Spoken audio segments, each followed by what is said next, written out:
பாடல் பாடுகிற அந்த சகோதரன் ராஜேந்திரன் அவங்கள ஆண்டோடைய ஆவி நிரப்பணும். கேளுங்க பார்க்கலாம். ஆண்டோடைய ஆவி நிரப்பணும். ஆண்டோடைய ஆவி நிரப்பணும். கேளுங்க. தேங்க்யூப்பா உமக்கு நன்றி. தேங்க்யூப்பா உமக்கு நன்றி. தேங்க்யூப்பா உமக்கு நன்றி. பரிசுத்த ஆவியானவரே அந்த சகோதரன் ராஜேந்திரன் அவர்களை ஆண்டவர் உங்க ஆவினால நிரப்பணும். ஆண்டவரே உங்க ஆவினால நீங்க நிரப்பணும். உங்க ஆவினால நிரப்பணும். உங்க ஆவினால நிரப்புங்க. ஆண்டவரே உங்க ஆவினால நிரப்புங்கப்பா. உங்க ஆவினால நிரப்புங்கப்பா. தகப்பனே உமக்கு நன்றி. தகப்பனே உமக்கு நன்றி. தகப்பனே உமக்கு நன்றி. அதே போல சோத்திரம் ஆராதனை நடத்துகிற அது என்ன ஆண்டவர் நிரப்பணும். ஆண்டவர் நிரப்பணும். அப்படியே சொல்லுங்க பார்க்கலாம். ஆண்டவருடைய கரையை மேல இறங்கி வரணும். ஆராதனை நடத்த ஆண்டவர் என்ன பயன்படுத்தணும். ஆண்டவர் நம்ம மேல வச்சிருக்கிற அந்த அன்பை அபிஷேகத்தினால ஆமை நிரப்ப பண்ணணும். அபிஷேகத்தினால நடத்தணும். அபிஷேகத்தினால நடத்தணும். தேங்க்யூப்பா. தேங்க்யூப்பா. பரிசுத்த ஆவியானவரே என்ன நிரப்புங்கப்பா. பரிசுத்த ஆவியானவரே என்ன நிரப்புங்க. பரிசுத்த ஆவியானவரே என்ன நிரப்புங்க. பரிசுத்த ஆவியானவரே என்ன நிரப்புங்க. பரிசுத்த ஆவியானவரே என்ன நிரப்புங்க.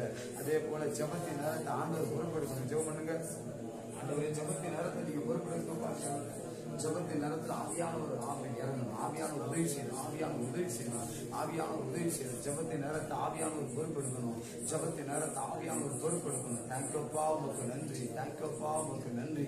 தேங்க்யூப்பா உமக்கு நன்றி. ஜெபத்தின் நேரத்தில் உங்க விருப்பத்தின்படி நாங்கள் ஜெபிக்கணும். ஆண்டவரே உங்க விருப்பத்தின்படி நாங்கள் ஜெபிக்கணும். உங்க விருப்பத்தின்படி ஜெபிக்கணும். உங்க மன விருப்பத்தின்படி நாங்கள் ஜெபிக்கணும். ஜெபிக்கிறதுக்கு ஆண்டவரை ஜெபாவியை தாங்க. ஆண்டவரை ஜெபிக்க நல்ல ஜெபாவியை தாங்க. ஆத்ம பாரத்தை தாங்க. கட்டுகள் எல்லாம் ஒட்டைச்சு நாங்கள் ஜெபம் அதிகாரத்தை தாங்க. ஆண்டவரே எங்களுக்கு ஆண்டவரை நாவின் அதிகாரத்தை தாங்க. விசுவாசம் உள்ளவர்களை ஜெபிக்கணும். விசுவாசத்தை தாங்க. ஆமென் ஆமென். ஆண்டவரே அழுது குழம்பி ஜெபிக்க கண்ணீரின் ஆவி, வேண்டுதலின் ஆவி, விண்ணப்பத்தின் ஆவி ஆண்டவர் எங்க ஒவ்வொருவருக்கும் தாங்கய்யா. எங்க ஒவ்வொருவருக்கும் தாங்கய்யா. தகப்பனே உமக்கு நன்றி. தகப்பனே உமக்கு நன்றி. தகப்பனே உமக்கு நன்றி. அதே போல தேவ செய்தியை கொடுக்கிற அந்த சகோதரரை ஆண்டவர் நிரப்பணும். அப்படியே சொல்லுங்க பார்க்கலாம். தகப்பனே உமக்கு நன்றி அப்பா. அந்த சகோதரரை உங்க ஆவினால நீங்க நிரப்புங்க. உங்க ஆவினால நீங்க நிரப்புங்க. உங்க ஆவினால ஆண்டவர் நிரப்புங்க. உங்க ஆவினால ஆண்டவர் நீங்க நிரப்புங்க. ஆண்டவர் நீங்க நிரப்புங்க. ஆண்டவர் நீங்க நிரப்புங்க. ஆண்டவர் நீங்க நிரப்புங்க. தகப்பனே தெய்வீக வல்லமை அந்த சகோதரனை நிரப்பட்டும். கரத்திலிருந்து ஆண்டவரே எங்களிடத்துல பேசுவதற்கு ஆமென் கர்த்தர் நீங்க ஆமென் பேசும்படிக்கு நாங்கள் கேட்கிறோம் ஐயா. உமது ஆவினால உங்க ஊழியக்காரனை கர்த்தர் நீங்க நிரப்பி நீங்க நடத்த வேண்டுமா நாங்கள் ஜெபிக்கிறோம். தகப்பனே இந்த சோத்திரம் இரவு ஜெபத்துக்கு விரோதம் எல்லா தடையும் உடையிட்டு ஜோமன் எல்லா தடையும் உடையிட்டு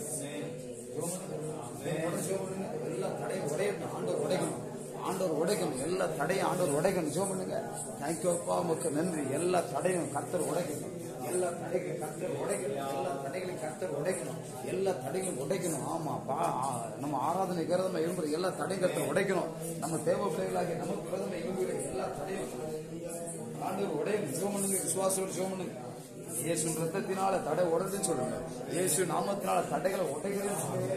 இயேசு வசனத்தினால ஆமென் சிங்கத்தின் வாய்கள் கிழக்கப்படும் இருக்கிறது. நீ பயப்படாது என்று எழுதி இருக்கிறது. அந்த வசனத்தின்படி ஆமென் தடையெல்லாம் உடைக்கிறேன்னு சொல்லுங்க. தகப்பனே இரவு ஜெபத்துக்கு விரதமா எழும்புற எல்லா தடையும் உடையட்டும். பயத்தை கொண்டு வர ஆவிகளும் மாறட்டும். அந்த இயேசுவின் நாமத்தில் விலகி போகட்டும். இயேசுவின் நாமத்தினால ஆண்டவர் எங்களோடு பேசுங்கப்பா. எங்க கூட நீங்க வாங்க. எங்களை நடத்துங்க. எங்களை நீங்க நடத்துங்க. தடைப்பட்ட எல்லா ஜனங்களையும் கர்த்தர் நீங்க கூட்டிட்டு வாங்க. தடைப்பட்ட ஜனங்களை கர்த்தர் நீங்க கூட்டிட்டு வாங்க. எல்லா தடைகளையும் கர்த்தர் நீங்க உடைக்க வேண்டுமா நாங்கள் கேட்கிறோம்ப்பா. தகப்பனே தூக்கத்தின் ஆவி நீங்க எல்லாம் எடுத்து போடுங்கப்பா. சோர்வின் ஆவியில எடுத்து போடுங்க. உற்சாகத்தின் ஆவியை தாங்க. கர்த்தருடைய வல்லமை, கர்த்தருடைய அபிஷேகங்களை நிரப்பட்டோம்ப்பா. ஆமென். அபிஷேகம் ஊற்றப்படணும்னு கேளுங்க பார்க்கலாம். ஒரு மனதோடு கேளுங்க. அபிஷேகத்தினால எங்களை நிரப்புங்கப்பான்னு கேளுங்க. அப்படியே கேட்க அபிஷேகத்தினால நிரப்புங்க. விடுதலைனால எங்களை ஆண்டவரே நீங்க நடத்துங்க. விடுதலையோடு எங்களை நடத்துங்கன்னு கேளுங்க. தேங்க்யூப்பா. அபிஷேகத்தை ஊற்றுங்கப்பா. உங்க மகிமையினால நிரப்புங்கப்பா. முந்தின ஆலயத்தின் மகிமை காட்டின பிந்தின ஆலயத்தின் மகிமை பெரிதா இருக்கிறதே ஆண்டவரே. இதோ உனக்கு முன்பாக திறந்த வாசல் நான் வச்சுக்கிறேன். ஒருவனை கூட்ட மாட்டான் இருக்கிறதே ஆண்டவரே. ஆண்டவரே உங்க ஆவினால நிரப்புங்கப்பா. உங்க ஆவினால நிரப்புங்கப்பா. உங்க ஆவியால் நிரப்புங்க. உங்க ஆலயத்துல ஆண்டவரே, உங்க ஆலயத்துல உங்க மகிமை ஊற்றப்படட்டும். உங்க மகிமை ஊற்றப்படட்டும். தேவ மகிமை ஊற்றப்படட்டும்.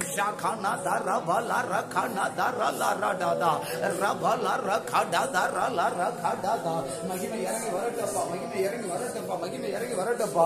நீ விசுவாசித்தால் தேவனுடைய மகிமை காண்பார் என்று எழுதி இருக்கிறது. ஆண்டவரே, ஆண்டவரே உங்க மகிமை இறங்கி வரட்டப்பா, மகிமை இறங்கி வரட்டப்பா. பயப்படாதே. ஆமே, நான் உன்னோடு கூட இருக்கிறேன் என்று எழுதி இருக்கிறதே. ஆண்டவரே, ஆண்டவருடைய மகிமை அளவில்லாமல் இறங்கி வரட்டும். எங்களை எங்க ஆலயத்தை எங்க ஆராதனையும் ஆமே நாம் எங்க மகிமை நிரப்பி நடத்த வேண்டும். தகப்பன் நீங்க கூட இருந்து நீங்க நடத்த போற நல்ல கிருபைக்காக நன்றி. வந்து எங்களை பொறுப்படுத்திக் கொள்ளுங்க. தேவ கிருபை, தேவ தயவு, தேவ இரக்கம் எங்களுக்கு உண்டாகி அவைகள் பெருகட்டும். தொடர்ந்து ஆண்டவர் நடத்துங்க, ஆசீர்வதிங்க, பெரிய காரியங்களை செய்யுங்க. இயேசுவின் நாமத்தில் ஜெபிக்கிறோம் பிதாவே, ஆமென். வேளையிலும் அவருடைய சமூகத்தில் வந்து இருப்பதற்கு நமக்கு நல்ல பலனை தந்திருக்கிறார். அவன் அதுக்காக நம்ம அவசியம் நன்றிகளை செலுத்துவோம். ஆமென்.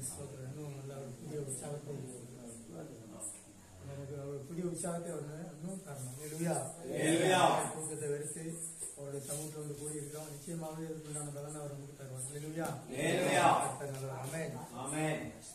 622வது பாடல். 622வது பாடல். தேவனுக்கே மகிமை, தேவத்துக்கே மகிமை, வேடி வந்து மீட்டவரே தினம் உனக்கே மகிமை. பாடலை பாடி தேவநாமத்தை நம்ம மகிமை கொடுத்தோம். அல்லேலூயா.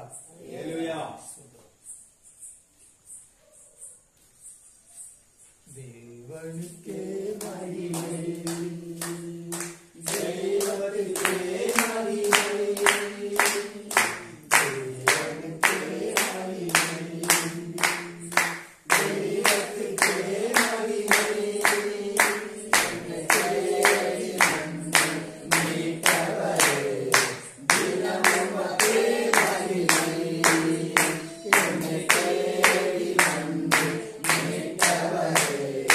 Dinamo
விதைகள்லாம் பிரிந்திருக்கிறார். அல்லேலூயா. நம்முடைய பாவங்களை தீர்ப்பதற்காக அவர் சிலுவையில ரத்தம் சிந்தினதை ஒவ்வொரு நாள் நம்ம நினைக்கணும். அல்லேலூயா. ஆமென். நான் அந்த பாடல்கள்லாம் பாடும்போது உணர்ந்து பாடணும். அந்த பாடல் வரிகள் எல்லாம் ஆமென். அவருடைய கல்வாரி சிலுவையில ஆமென் நமக்காக, நம்முடைய பாவங்களுக்காக ஆமென் ஸ்தோத்திரம். கல்வாரி சிலுவையில தன்னுடைய சொந்த ரத்தத்தை சிந்தி கடைசி சொட்டு ரத்தம் வரைக்கும் நமக்காக செய்கிறார். அல்லேலூயா. அதனால அந்த நன்மைகளை நம்ம நினைச்சு அவரை பாடும்போது உணர்வோடு நல்லா இருதயத்திலிருந்து ஆழத்திலிருந்து நம்ம பாடும்போது பாடல் வேலையில் அவர் நிச்சயமா நம்மள நிரப்ப வல்லவராக இருக்கிறார். அல்லேலூயா. ஸ்தோத்திரம். அடுத்த இன்னொரு பாடலை கூடி பாடுவோம். 1100வது பாடல், கலங்காதே கலங்காதே கர்த்தர் உன்னை கைவிட மாட்டார். இந்த பாடலை பாடி ஆமாம் தேவநாமத்தை மேம்படுத்துவோம். கல்வாரி மலை மேல நமக்காக காயப்பட்ட இயேசுவை நோக்கி பார்த்து எல்லா உணர்வு இதயத்தோடு உள்ளத்தின் ஆழத்திலும் இந்த பாடலை நம்ம பாடுவோம். நிச்சயமாக நமக்கு பெரிய காரியங்கள் செய்வார். அல்லேலூயா. ஸ்தோத்திரம். 1100வது பாடல், கலங்காதே கலங்காதே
சரி நான் கண்டிப்பாக வாரேன் அப்படின்னாங்க. சரி அவங்க வந்ததுக்கு ரொம்ப நன்றி. சரி.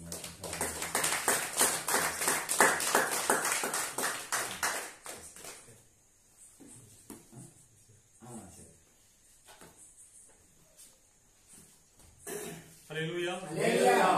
ஆண்டவர் உச்சமாகிய இயேசு கிறிஸ்துவின் நாமத்தினாலே அன்பின் வாழ்த்துக்களை தெரிவிக்கிறேன். இந்த நாளில் கூட நான் பேசுறது கேக்குதா? நான் சவுண்டு கம்மியா தான் பேசுறேன். விசேஷமாக இந்த மகிமையின் தேவாலயத்திலே அன்போடு அழைத்த அன்பு சகோதரர் பாஸ்டர் ராஜையாக அன்பு வாழ்த்து நன்றிகளை தெரிவிக்கிறேன். அழைப்பேசி வந்திருக்கிற ஒவ்வொரு சபை மக்கள், தாய்மார்கள், பெரியவர் ஒவ்வொருவரையும் அன்போடு வாழ்த்துக்களை தெரிவிக்கிறேன். அவசரமான ஒரு சூழ்நிலை அழைக்கப்பட்டேன். நான் கூட ஆண்டவர் சித்தமுள்ளவராக இருக்கிறார். ஆண்டவருடைய இரக்கம், கிருபை, தயவு எல்லாம் இருக்கிறது. ஒருவேளை கொஞ்சம் பேர் இருந்தாலும் கூட 2 பேர் இருக்கிற இடத்துலயே தேவன் வந்திருப்பார். ஆண்டவர் இருக்கிற இடத்துல 2 பேர் இருந்தாலும் போதும். 11 பேர் இருக்கீங்க. சில சபையில பாத்தீங்கன்னா அதாவது 20 பேர் 30 பேர் இருந்தாலே என்னப்பா கம்மியா இருக்கேன்னு சொல்லுவாங்க. ஆனா ஆண்டவர் அப்படி பார்க்கிறவர் அல்ல. 2 பேர் ஒரு சபையில வந்துட்டீங்களா அவர் ரெடியா இருப்பார். அவர் நம்முடைய துதியின் சத்தத்தை கேட்பதற்கு அவர் ஆயத்தம் உள்ளவராக இருக்கிறார். அவருடைய வசனம் 2 பேர் வந்துட்டாலே வந்துடும். அதுதான் நம்முடைய இருதயத்தை பார்க்கிறார். கூட ஆண்டவருடைய வார்த்தையை நம்ம தியானிக்க இருக்கிற ஆண்டவருடைய நம்ம ஜெபித்தோம், பாடினோம். இன்னும் ஆண்டவர் நமக்கு கற்றுக் கொடுக்கிற ஒரு காரியத்தை கேட்க போறோம். அல்லேலூயா. அப்படி கண்களை மூடி ஆண்டவரை நோக்கி பார்ப்போமா? நேரம் பாடி கர்த்தரை மகிமைப்படுத்தினோம், கர்த்தரை ஸ்தோத்தரித்தோம், ஆண்டவருடைய சமூகத்திலே ஜெபித்தோம். இன்னும் தேவன் நம்மை காண்கிறவராக இருக்கிறார். நீதிமொழிகள் புஸ்தகத்திலே பார்க்கிறோம், கர்த்தருடைய கண்கள் எவ்விடத்திலும் இருந்து நல்லோரையும் தீயோரையும் பார்க்கிற கண்கள். ஆண்டவருடைய பிள்ளையாய் நாம் வந்திருக்கிறோம். அவருடைய கண்கள் இங்கதான் இருக்குது. அவருடைய கண்கள் உங்களுக்கு பின்னாடி இருக்கிறது. அவருடைய கண்கள் உங்களுக்கு முன்னதாக இருக்கிறது. அவருடைய கண்கள் சைடுல இருக்கிறது. அவர் உங்களை நோக்கி பார்க்கிறது. ஆண்டவர் இரவு வேளை கூட அவருடைய கண்கள் உங்கள் மீதும் என் மீதும் உங்களுடைய பிள்ளைகள் மேலும் இருக்கிறது. கண்களை மூடுவோமா? ஆண்டவரை நோக்கி பார்ப்போம். என்னை காண்கிற தேவனை சொல்லி ஆண்டவருடைய நாமத்தை மகிமைப்படுத்த, ஆண்டவருடைய இரக்கத்துக்காக எல்லாவற்றையும் அறிந்திருக்கிற ஆண்டவர், எல்லாவற்றையும் ஆராய்கிற ஆண்டவர். நம்ம என்ன நினைச்சிட்டு வந்தோம்னு சொல்லி தெரியும். இந்த சூழ்நிலையோடு, இந்த பலவீனத்தோடு, இந்த காரியத்தோடு நாம் இருக்கிறோம் என்பதை தேவன் அறிந்திருக்கிறார். கண்களை மூடி ஆண்டவரை நோக்கி, என்னை காண்பவரே, தீனம் காப்பவரே, என்னை காண்பவரே, தீனம் காப்பவரே, ஆராய்ந்து அறிந்திருக்கின்றே, சுற்றி சுற்றி சூழ்ந்திருக்கின்றே, ஆராய்ந்து அறிந்திருக்கின்றே, சுற்றி சுற்றி சூழ்ந்திருக்கின்றே. நான் அமர்வதும் நான் எழுவதும், நான் அமர்வதும் நான் எழுவதும் நன்றாய் நிறைந்திருக்கின்றேன், நன்றாய் நிறைந்திருக்கிறேன். என்னை காண்பவரே, தினம் காப்பவரே, என்னை காண்பவரே, தினம் காப்பவரே. அன்பின் தகப்பனே, இந்த இரவுகளில் கூட உடைய பிள்ளைகளாய் கூடி வந்திருக்கிறோம். உம்முடைய சத்தத்தை கேட்கும்படியாய், அன்றரை மனுஷனுடைய சத்தத்தை அல்ல, அன்றரை கர்த்தருடைய ஆவியானவர் இந்த இடத்துல இருக்கிறீர். இந்த வார்த்தை இந்த வேத புஸ்தகத்தில் நீங்கள் தந்திருக்கிறீர். இந்த வார்த்தையினுடைய வெளிச்சம் இந்த இடத்திலே வெளிப்படும்படியாக ஜெபிக்கிறோம். அந்த வார்த்தைக்குரிய ஆசீர்வாதங்கள் வந்திருக்கிற உடைய பிள்ளைகள் எல்லார் மேலும், சந்ததியின் மேலும் அது இறங்க பண்ணி, அது ஊற்றாக அன்றரை பிளக்க பண்ணி, அது வெளியிலும் வீதியிலும் பாயத்தக்கதான கிருபைகளை தருபடியாய் ஜெபிக்கிற அதற்கேற்ற பாத்திரமாய் ஆண்டவரை உருவாக்கி வைத்திருக்கிற சபையிலே எங்களை நல்ல உருவாக்கி எங்களை பரிசுத்தப்படுத்தி எங்களை தகுதிப்படுத்தி இந்த இடத்துல வைத்திருக்கிறீரப்பா. அதற்கேற்ற விதமாய் சொல்லப்படுகிற வார்த்தைகளை நாங்கள் பெற்றுக்கொண்டு இன்னும் இந்த சபை ஆண்டவரே மகிமை உள்ளதாய், வல்லமை உள்ளதாய், ஜீவனுள்ள திருச்சபையாய் அநேகருக்கு வெளிச்சம் கொடுக்கிறதாய், இங்க வெளிச்சத்தை கண்டு வரத்தக்கதான பெரிய மகிமை இந்த இடத்துல தருபடியாய் ஜெபிக்கிறோம். எல்லாவற்றிலும் மகிமைப்படும் இயேசுவின் மூலம் வேண்டுகிற நல்ல பிதாவே, அல்லேலூயா. இரவுகளில் கூட நாம் ஆண்டவருடைய வார்த்தையை தியானிக்கும் விதமாக 108வது சங்கீதத்தை நம்ம எல்லாரும் எடுத்துக்கிறோம். 108வது சங்கீதம். எல்லா உலக வாழ்க்கையில ஏதாவது திடீர்னு ஒரு ஆக்சிடென்டோ ஏதோ ஒரு ஆபத்து நடக்கும்போது எதுக்கு கால் பண்ணுவோம்? 108. உடனே நமக்கான உதவிகளை செய்யக்கூடியது. அதே போல வேத வசனத்துல 108வது சங்கீதம் ஒரு அவசர கால ஒரு சங்கீதம் தான். அல்லேலூயா. நம்முடைய வாழ்க்கையில, கிறிஸ்தவ வாழ்க்கையில, திருச்சபையுடைய வாழ்க்கையில என்ன செய்ய வேண்டும் என்கிறதை 108வது சங்கீதத்தை நம்ம பார்க்கிறோம். அந்த சங்கீதத்தை எல்லாருமே நம்ம வாசிப்போமா? சங்கீதத்தை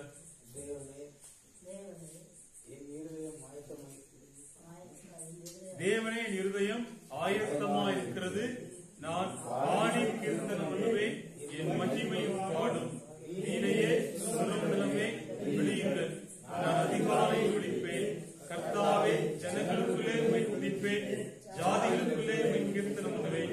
உமது கிருபை வானங்களுக்கு மேலாகும், சத்தியம் மேகமண்டலங்கள் பரியந்தம் எட்டுகிறது. தேவனே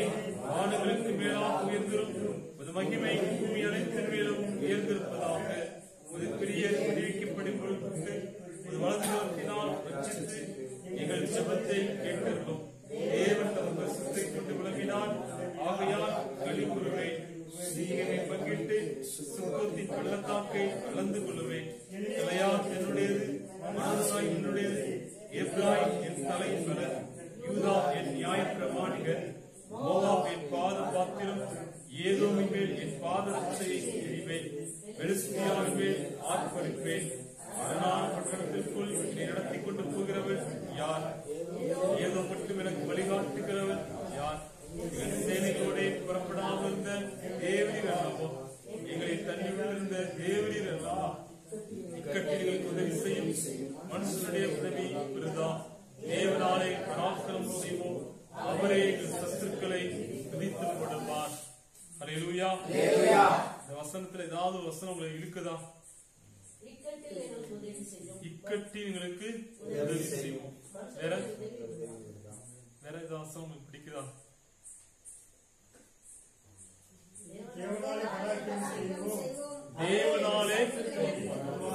தேவனாலே நாம் பராக்கிரமம் செய்வோம்.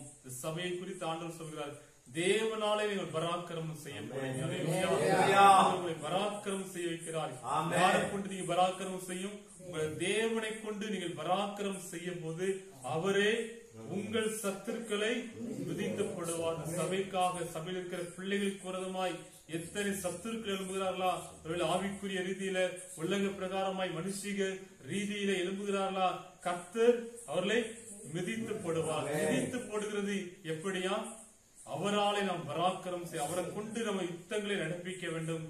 தாவீது எப்படி தன்னுடைய அந்த பராக்கிரமசாலியா இருந்த அந்த கோலியாத்தை எப்படி வீழ்த்தினாரோ, தன்னுடைய இந்த கூழாங்கல் சின்ன கல்லுதான்.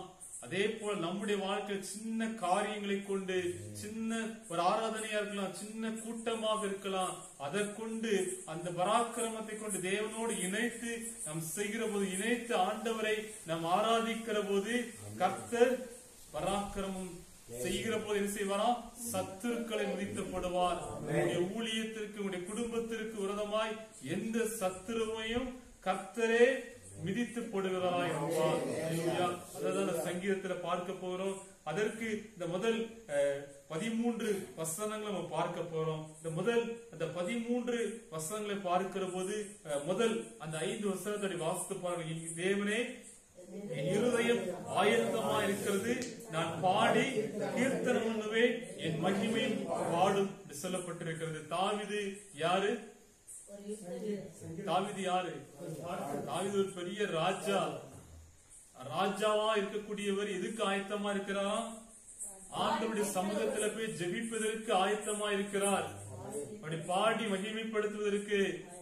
அதுவே பெரிய உயர்ந்த பதவியில் இருக்கிறவங்க முன்னில வந்து நிக்க மாட்டாங்க, சர்ச்சில் வந்து நிக்க மாட்டாங்க. பாத்திருக்கீங்களா? ஆண்டவர் இங்க ஓரத்துல உட்கார்ந்து இருப்பாங்க, இல்லைன்னா உயர்ந்த இடத்துல உட்கார்ந்து மீதிய கையை கட்டிட்டு உட்கார்ந்து இருப்பாங்க. ஆனால் தாவீது ஆண்டவரை ஆராதிப்பதற்கு, பாடுவதற்கு தன்னை ஆயத்தப்படுத்துகிறார். ஒரு யுத்தத்துக்கு எப்படி தன்னை ஆயத்தப்படுத்துகிறாரோ, உடற்பயிற்சி செய்து ஆயத்தப்படுத்துகிறார்களோ, அதே போல ஆண்டவருடைய சமூகத்திலே தன்னை ஆயத்தப்படுத்துகிறார். எப்படி நான் இருக்கணும், ஆலயத்தில் வருகிற போது எப்படி இருக்கணும், என்னுடைய பதவி, என்னுடைய ஸ்தானம் எல்லாவற்றையும் விட்டு என்னுடைய இருதயம் தேவன் மேல இருக்கணும். ஒருவேளை வந்திருக்கிற இடத்துக்கு வந்திருக்கிறோம், சில காரியங்களை வீட்டுல இந்த காரியத்தை நினைச்சுக்கிட்டே நம்ம இருப்போம். ஐயோ, அந்த பிள்ளைங்க இருக்காங்களே, இந்த இடம் இருக்குது, தண்ணி ஊத்துறோம், செடிக்கு ஊத்துறோமே, என்ன நடக்குமோ என்று சொல்லி அதை குறித்து நம்ம கவலைப்பட்டு கொண்டிருப்போம். ஆனா ஆலயத்துக்கு வருகிற போது ஜெபத்தை சொன்ன உடனே நம்ம இதற்கு ஆயத்தப்பட வேண்டும். அங்க போய் நம்ம என்ன ஜெபம் பண்ணணும், ஆண்டவர் என்ன பேச போகிறார், நான் என்ன செய்யணும் என்று சொல்லி அதற்கு நம்மை ஆயத்தப்படுத்தலாம் இருக்க வேண்டும். அதுதான் தாவீது தன்னுடைய வாழ்க்கையிலே தேவ சமூகத்திலே ஜெபிப்பதற்காக தன்னை ஆயத்தப்படுத்துகிறார். தன்னுடைய இருதயம் ஆயத்தப்படுகிறது. ஏன் இருதயம் ஆயத்தப்படுகிறது? இருதயம் வேற எதுக்கும் இடம் கொடுத்து விடாதபடி. அங்க யுத்தம் நடக்க போகுத, ஒரு கலக்கம் இருக்கு இருதயத்துல, குடும்பத்துல நிறைய பிரச்சனை இருக்கு, கடன் இருக்குது, ஐயோ என்று சொல்லி ஆலயத்துக்கு வருகிறோம். அதை நினைச்சுக்கிட்டே வந்தா என்ன நடக்கும்? ஒண்ணு நடக்காதானா? இருதயம் ஆண்டவரை ஆராதிப்பதற்கு, நீங்க ஆண்டவர் மனசார ஆராதிக்க போறேன், நீங்க ஆலயத்துல போய் கர்த்தரை நான் உயர்த்த போறேன், ராஜாதி ராஜாவை நான் உயர்த்த போறேன் என்கிற எண்ணம் நம்முடைய வாழ்க்கையில வேண்டும். அதுதான் ஆயத்தம். உலக காரியத்தை எல்லாவற்றையும் விட்டுறணும். உலக பிரச்சனைகள், உலக நெருக்கங்கள், தேவைகள் இருக்கலாம். ஆனால் அதெல்லாம் விட்டுட்டு ஆலயமா, ஞாயிற்றுக்கிழமையா, இத்தனை மணிக்கு ஆராதனையா, அதற்கு நம்மை ஆயத்தப்படுத்த வேண்டும். ஒரு உணவை ஆயத்தப்படுத்துவதற்கு, ஒரு வேலைக்கு பிள்ளைகளை ஸ்கூலுக்கு அனுப்புவதற்கு எதெல்லாம் நம்ம பெர்ஃபெக்டா ஆயத்தப்படுத்துகிறோம். ஆனால் ஆலயத்துக்கு வருவதற்கு, ஆண்டவரை மகிமைப்படுத்துவதற்கு நம்முடைய இருதயம் அப்படியே ஆண்டவருடைய பிரசன்னத்துக்கு நேராய் திருப்பப்படணும். அதுதான் இருதயம் ஆயத்தப்படுது. ஆண்டவருடைய பிரசன்னம் வர ஆரம்பிக்கும். என்னுடைய வாழ்க்கையில் கூட கிறிஸ்தவ வாழ்க்கை அல்லாத, ஒருவேளை கிறிஸ்தவம் தான், சிசி திருச்சபையுடைய சபை ஊழியருடைய மகன் தான். ஆனா ஆண்டவருடைய பிரசன்னம் என்னன்னு தெரியாது. தேவனுடைய அந்த காரியங்கள்லாம் எனக்கு தெரியாது. 2011 நான் கல்லூரி படிச்சுட்டு இருக்கும் போதுதான் ஆண்டவருடைய வாழ்க்கை நான் ஏற்றுக்கொண்டேன். அதனுடைய உண்மையாவே ஆண்டவருடைய ருசித்த, ஆண்டவருடைய ரட்சிப்பின் மகிழ்ச்சியை நான் உணர்ந்தேன். ஏன்னா நான் அப்படிப்பட்ட ஒரு பயங்கரமான ஒரு வியாதியினுடைய படுக்கை 2011 வருஷத்துல, இப்ப கூட நான் பலவீனப்பட்டதை விட 2011 வருஷம் கல்லூரி 3ஆம் ஆண்டு படிக்கும் ரொம்ப பலவீனப்பட்டு ஒரு மரிக்கிற தருவாயில தான் நான் இருந்தேன். அதுல இருந்துதான் ஆண்டவர் என்னை தூக்கி எடுத்து ஜெபிக்க வைத்தார். ஆண்டவரத்துல போய் நான் அர்ப்பணிச்சு அப்பதான் கொஞ்சம் கொஞ்சமா ஜெபம் பண்ண ஆரம்பிச்சேன். அதிகாலையில எழுப்பி ஜெபிக்க ஆரம்பிச்சேன். இப்ப நைட்டு கரெக்டா 9-10 மணிக்கு நான் ஜெபிக்க போவேன். ஜெபிப்பதற்கு முன்பதாகவே ஒரு 9:30க்கே ஒரு பிரசனம் என்னை அடிசூழ ஆரம்பிக்கும். அல்லேலூயா. அதுதான் ஆயத்தம். அவர் ரெடியாயிருவாரு. அல்லேலூயா. அவர் ரெடியாயிருவார். என் பிள்ளை ஜெபிக்க வரப்போறா, 10 மணிக்கு என் பிள்ளை ஜெபிக்க வரப்போறா, 9:30க்கு ஜெபிக்க வரப்போறானா, ஒரு அரை மணி நேரத்துக்கு முன்னாடியே ஆண்டவருடைய பிரசன்னம் உங்களை சூழ ஆரம்பிச்சிடும். அந்த அனுபவம் நம்முடைய வாழ்க்கையில வேண்டும். ஆண்டவருடைய பிரசன்னம் இல்லாம தேவ சமூகத்தில் நிக்க கூடாது. அல்லேலூயா. அதுதான் ஆயத்தம். அவருடைய இருதயம் அதுல ஆயத்தமா இருக்கிறது. தன்னை பரிசுத்தப்படுத்திக் கொள்வதிலும், வேத வசனத்தை தன்னை நிரப்பிக் கொள்வதிலும் தாவீது அந்த அனுபவத்தை பெற்றுக் கொண்டிருந்தார். வசனத்தை பார்ப்போமா? என் மகிமையும் பாடும். என் மகிமைனா என்ன? அவன் உயர்ந்த ஸ்தானத்துல வைக்க வச்சது, அவனுடைய எல்லா ஆட்சியை குறித்த பாடும், அவன் செயல்பாடுகளை எல்லாம் கர்த்தரை பாடும். அப்படி சேவகர்கள், அவனோடு இருக்கிற பணியாளர்கள் எல்லாரும் இணைந்து பாடுகிற ஒரு கிருபை கொடுக்கிறார்கள். அடுத்தது கீழையே சுரமண்டலமே விழியுங்கள், நான் அதிகாலையில் விழிப்பேன். அதிகாலை விழிக்கிற ஒரு அனுபவம் வாழ்க்கையில வேண்டும். அதான் தேவன் நமக்கு இந்த ஆலயத்தில் இருக்க பிள்ளைகளுக்கு கற்றுக் கொடுக்கிறார். எப்படி அதிகாலை என்னெல்லாம் எழும்பும் சீக்கிரமா? அதிகாலையில பறவைகள் எழும்பிடும். அதே போல நாமளும் ஆண்டவருடைய சாயல் படைக்கப்பட்ட பிள்ளைகள் முதல்ல எழுந்திச்சிடணும். முதல்ல எழுந்திச்சு ஆண்டவரை துதிச்சிடணும். ஆண்டவருடைய நாமத்தை உயர்த்திடணும். நம்ம தூங்கி கொண்டு இருக்க கூடாது, நம்ம படுத்துட கூடாது. பாய மூடி சோம்பேறியே எவ்வளவு நேரம் படுத்திருப்பாய், சாலமோன் சொல்கிறார்களா? நம்ம இன்னும் சோம்பேறியாக்கி நம்முடைய வாழ்க்கையை இன்னும் சோம்பேறித்தனமான சூழ்நிலையில நம்ம தள்ளிவிடும். அதுதான் தேவன் நமக்கு அதிகாலையிலே ஜெபிக்க கற்றுக் கொடுக்கிறார். அதே 3ஆம் வசனத்தில் பாருங்க, கர்த்தாவே ஜனங்களுக்குள்ளே உம்மை துதிப்பேன். ஜனங்களுக்கு மத்தியில கர்த்தரை துதிக்கிறவர்களாக நாம் மாறணும். மற்றவர் முன்னதாக நாம் சாட்சி உள்ளவர்களாக, அவங்க நம்மளை பார்த்து கர்த்தரை தேடுகிற ஒரு சூழ்நிலை நம்முடைய வாழ்க்கையில வேண்டும். அதுதான் தேவன் நமக்கு கற்றுக் கொடுக்கிறார். ஜாதிகளுக்குள்ளே உம்மை கீர்த்தனம் பண்ணுவேன். ஜாதினா என்ன? ஜாதினா தேசங்களை குறிக்கிறது. அல்லேலூயா. தேசங்கள், ஒவ்வொரு தேசங்களை தான் தேவன் குறிப்பிட்டு இருக்கிறார். இந்த குடும்பம், இந்த பிரிவினர் அப்படின்னு அல்ல, எல்லாருக்கும் முன்பதாக எல்லா இடங்களிலும் போய் கர்த்தரை மகிமைப்படுத்த வேண்டும். ஆண்டவருடைய நாமத்தை, ஒருவேளை உங்க சொந்தக்காரங்க வெளியூர்ல இருக்கிறாங்களா, அந்த வீட்டுக்கு போய் நீங்க பாடல் பாடி கர்த்தரை மகிமைப்படுத்தணும். ஆண்டவருடைய நாமத்தை நீங்க உயர்த்தணும். ஒருவேளை வேற புற மதத்தவர்களா இருந்தாலும் கூட நீங்க அந்த இடத்துல கர்த்தரை மகிமைப்படுத்துறதுக்கு இடம் கொடுக்கணும். அந்த பிள்ளைகிட்ட நீங்க கேட்டு ஆண்டவர் இந்த இடத்துல மகிமைப்படுத்த விரும்புறேன்னு சொல்லி நீங்க தைரியமா கேட்கலாம். அவங்களால கேட்கிற அளவுக்கு நம்முடைய சுபாவங்கள் மாறணும். நிறைய இடத்துல நான் போயிருக்கும்போது, நிறைய இந்து குடும்பத்துக்கு போயிருக்கும்போது அவங்க பாட ஜெபம் பண்ண சொல்லியிருக்காங்க. நான் கூட அப்படி ஒதுங்கி போய் நிற்பேன்.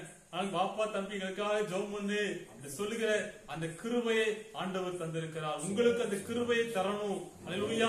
ஆண்டவர்கிட்ட கேட்கணும். ஒருவேளை எந்த வீடா இருந்தாலும் சரி, எந்த புற மதத்தினரா இருந்தாலும் சரி, அந்த இடத்துல போய் நான் கர்த்தரை மகிமைப்படுத்தும். ஜாதிகளுக்குள்ள, தேசங்களுக்குள்ளே, அநேக பிள்ளைகளை இல்லங்களுக்குள்ளே போய் நான் கர்த்தரை மகிமைப்படுத்தலாய் மாறணும். அடுத்து பாருங்க 4ஆம் வசனத்துல, கிருபை வானங்களுக்கு மேலாகவும் சத்தியம் மேக மண்டலங்கள் பரியந்தமும் எட்டுகிறது. அல்லேலூயா. ஆண்டவருடைய கிருபை வானத்துக்கு மேலாக எட்டத்தக்கதாக எல்லாமே நமக்கு காண்பிக்கிறார். அல்லேலூயா. நமக்கு நல்ல மழையை கொடுத்திருக்கிறார், நல்ல சூழ்நிலைகளை ஆண்டவர் தருகிறார். அதெல்லாம் ஆண்டவர் கிருபையாய் தந்திருக்கிறார். அதே இந்தியாவில இன்னொரு மாநிலத்துல மழையே கிடையாது. ஒரு குடம் தண்ணி பிடிக்கணும்னா பல மைல் கடந்து போய் தண்ணி பிடிச்சிட்டு வரணும். இன்னொரு மாநிலத்துல பாத்தீங்கன்னா வீடு ஃபுல்லா தண்ணி, வீடு மாடி அளவு தண்ணி. இன்னைக்கு நம்ம எப்படி இருக்கிறோம்? மழை இருக்குது, எல்லாம் இருக்குது, ஆனாலும் எந்த விதமான பாதிப்பும் இல்லாதபடி ஆண்டவர் நமக்கு கிருபையாய் தந்திருக்கிறார். இந்த அழிவும் நம்ம சேதப்படுத்தல, இந்த மழையும் நம்மளை சேதப்படுத்தல, எந்த புயலும் நம்மை சேதப்படுத்தல, எந்த வெயிலும் நம்மளை சேதப்படுத்தல. வெயில் அடிச்சது, ஆனா அந்த வெயில்னால நமக்கு எந்த சேதமும் வரல. கர்த்தர் இந்த கிருபையை நமக்கு பாராட்டி இருக்கிறார். அந்த மகிமையை ஆண்டவர் நாம் கொடுத்துதான் ஆகணும். அதுதான் அந்த வசனம் சொல்லப்படுது. அவருடைய சத்தியம் மேக மண்டல பரியந்தமும் நமக்கு எட்டுகிறது. அவருடைய சத்திய வார்த்தைகள், ஆண்டவர் நமக்கு கொடுத்த வாக்கு தத்தங்கள் எல்லாம் ஆண்டவருடைய சமூகத்துல போய் எட்டுகிறது. என் பிள்ளைகளுக்கு இதை கொடுக்கணும், அல்லேலூயா, செய்யணும். ஆண்டவர் எங்களுடைய பிள்ளைகள் வேதத்தின்படி நடக்கிறார்கள், சத்தியத்தின்படி நடக்கிறார்கள், சத்தியத்தின்படி கேட்கிறார்கள், சத்தியத்தின்படி ஆராதனை நடத்துகிறார்கள். ஆண்டவருடைய சமூகத்துல போய் எட்டும், மேக பண்டங்கள் வரைக்கும் எட்டும். அல்லேலூயா. இருக்கிற எல்லா முயற்சியும் சத்தியத்தின்படி இந்த வேத வசனம் சொல்லுகிறபடி நீங்க நடக்கிறீங்களா? என்ன காரியம் எடுத்தாலும், சின்ன செங்கல் எடுத்து வச்சாலும் ஆண்டவருடைய சத்தியத்தின்படி எடுக்கிறீங்களா? கர்த்தர் அதை ஏற்றுக்கொள்கிறவராக இருக்கிறார். அதுதான் அந்த வசனத்திலே பார்க்கிறோம். தேவனே, வானங்களுக்கு மேலாக இது உயர்ந்திரும், மகிமை பூமி அனைத்தின் மேலும் உயர்ந்திருப்பதாக. அவருடைய நாமம் மாத்திரம்தான் உயர்ந்திருக்கணும். அல்லேலூயா. உங்களுடைய பெயரோ மற்ற காரியங்களை உயர்த்திடாதபடி நான் சிறுகவும் அவர் பெருகவும் இருக்க வேண்டும். யோவான் சொல்கிறார்களா, நம்முடைய வாழ்க்கை அவரை எப்பொழுதும் அவரை தான் உயர்த்தணும். அந்த மனிதர் இந்த உதவி செய்தனாலதான் இந்த காரியம் நடைபெற்றுன்னு சொல்லக்கூடாது.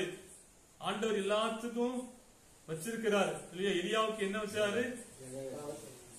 ஒரு விதவையை வச்சாரு, அப்புறம் காகத்தை வச்சாரு, எல்லாவற்றையும் வச்சாரு. ஆனா அதை யார உயர்த்தினார்? கர்த்தரை தான் மகிமைப்படுத்தினார்.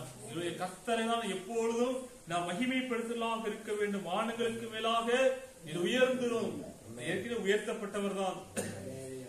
அல்லேலூயா. வாழ்க்கையில எல்லாவற்றும் தலைமையில வச்சு ஆடுறீங்கன்னு சொல்லி சொல்லுவாங்க. கேட்டிருக்கீங்களா? உங்க பிள்ளைகளை தலைமையில வச்சு ஆடாத சில அம்மா மாதிரி என்ன சொல்லுவாங்க? மனைவியை தலைமையில வச்சு ஆடாத சொல்லுவாங்க. கர்த்தர் தான் நம்மளை தலையில வச்சு நமக்கு மகிமைப்படுத்தணும். அவர் உயர்த்தப்படுகிற போதுதான் நம்முடைய வாழ்க்கை உயர்த்தப்படும். 6ஆம் வசனத்தை இங்க பார்க்கிற போது என்ன சொல்லப்பட்டிருக்குன்னா, தேவ மக்கள் விடுவிக்கப்படும்படியாய் ஒரு ஜெபத்தை தாவீது ஏறெடுக்கிறார். முதல் 5 வசனத்தை பார்க்கிற போது தேவ சமூகத்துல எப்படி ஆயத்தப்படுத்த வேண்டும் என்று சொல்லி நம்ம பார்த்தோம். எப்படிலாம் ஆயத்தப்படுத்தணும்? எப்படி ஆயத்தப்படுத்தணும்? இருதயம் எப்படி ஆயத்தப்படணும்? அவரை முதல்ல தேட எல்லா காரியத்தையும் விட்டு ஆண்டவருடைய பிரசன்னத்துக்காக நம்ம காத்திருக்கணும். ஆண்டவருடைய பிரசன்னத்தை காத்திருக்கணும். பைபிள் வேதத்தை எடுத்து வாசிக்கணும். ஆண்டவர் கொஞ்ச நேரம் நம்ம துதிக்கணும். அப்பதான் இந்த இடத்துக்கு வரும்போது நம்ம என்ன செய்யணும்? ஆண்டவருடைய பிரசன்னத்தை இன்னும் ஆண்டவரை மகிமைப்படுத்த முடியும். மனதார ஆண்டவரே நம்ம உயர்த்த முடியும். எப்படி நம்ம குளிச்சுட்டு ஒரு இடத்துக்கு நல்லா ஃப்ரெஷ் ஆகி நல்லா புது ட்ரெஸ் போட்டு நம்ம எப்படி போறோம்? எப்படி ஆயத்தத்தோடு போறோம்? ஒரு குடும்ப நிகழ்ச்சி, ஒரு திருமண வீடு, இல்லைன்னா ஒரு பெரிய ஒரு நிகழ்ச்சினா ஒரு நல்ல காரியத்துக்கு போறோம், எப்படி செய்யறோம்? நல்ல உடை உடுத்தி நம்மளை நல்ல மேக்கப் பண்ணி எப்படிலாம் நம்ம போறோம். அதே போல ஆண்டவர் விரும்புகிற அலங்காரம் என்ன அலங்காரம்? பரிசுத்த அலங்காரம். பரிசுத்த அலங்காரம்னா எப்படி நம்ம பரிசுத்தப்படுத்த முடியும்? எப்படி பரிசுத்தப்படுத்தலாம்? நம்ம அப்படி வார்த்தைக்கு கீழ்ப்படுகும் போது வேற ரத்தத்தை அறிக்கை எடுக்கிற போது வசனத்தை இன்னும் நம்ம வாசிக்க தான் நம்ம பரிசுத்தப்படுத்தப்படுவோம்.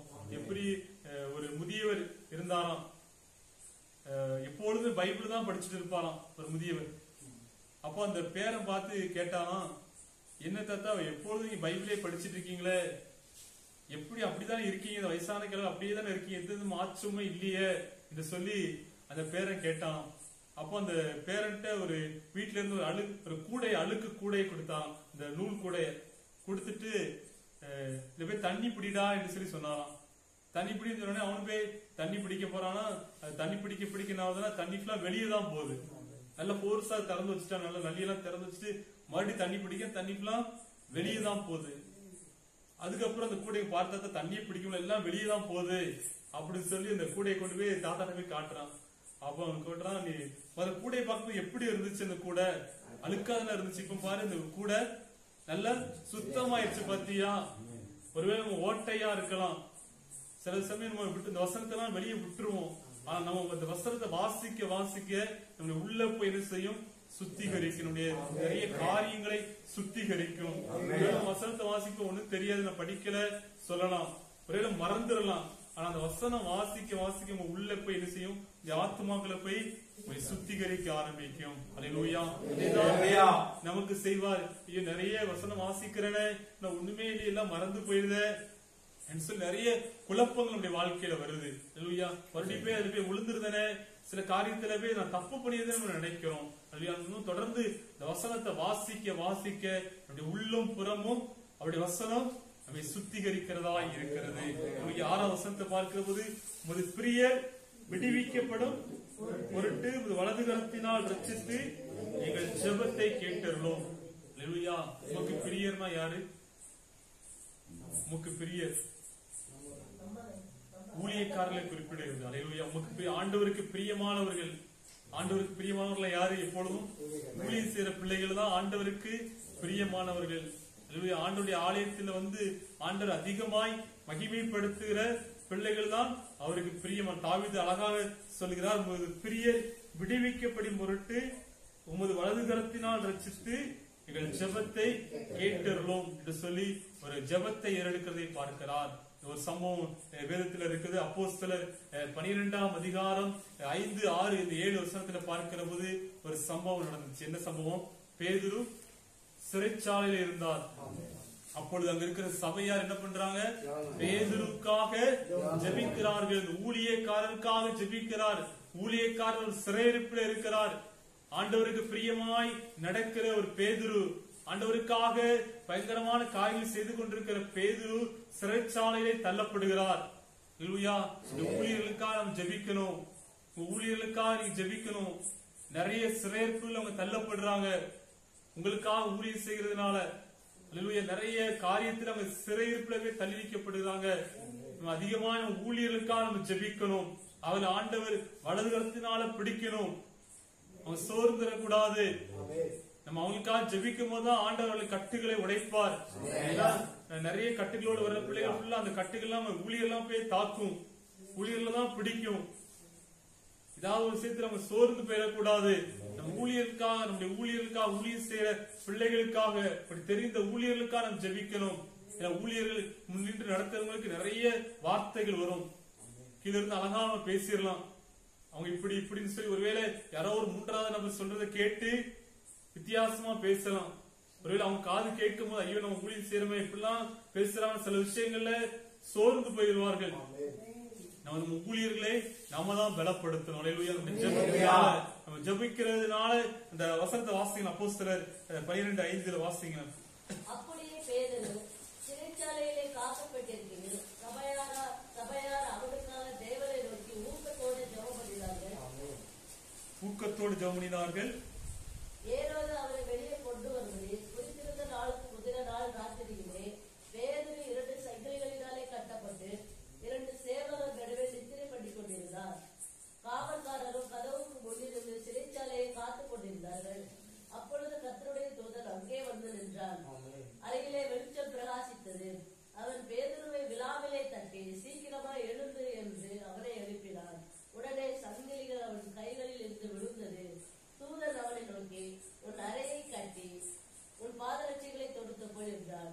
அவன் அந்தபடியே செய்தான். தூதன் பின்னும் அவனை நோக்கி உன் வஸ்திரத்தை கோர்த்து கொண்டு என் பின்னே வா என்றான். அந்தபடியே அவன் சபையார் ஊக்கத்தோடு யாருக்கா ஜெபம் பண்ணணும்? ஊழியர்களுக்காக ஜெபம் பண்ணணும். தெரிந்த இண்டிபெண்டா ஊழியம் செய்யற பிள்ளைகள், மிஷனரிகளா ஊழியம் செய்யற பிள்ளைகள், இவாஞ்சலிஸ்டா இருக்கிற பிள்ளைகளுக்காக நீ ஜெபிக்கணும். ஜெபிக்கும் போதுதான் கர்த்தர் இன்னொரு தொடர்ந்து பயன்படுத்துவார். ஊழியர்கள் எழுப்புகிற போதுதான், நீதிமான் எழுப்புகிற போதுதான் ஆசீர்வாதம் உண்டாகும், பட்டணம் களி கூறும்.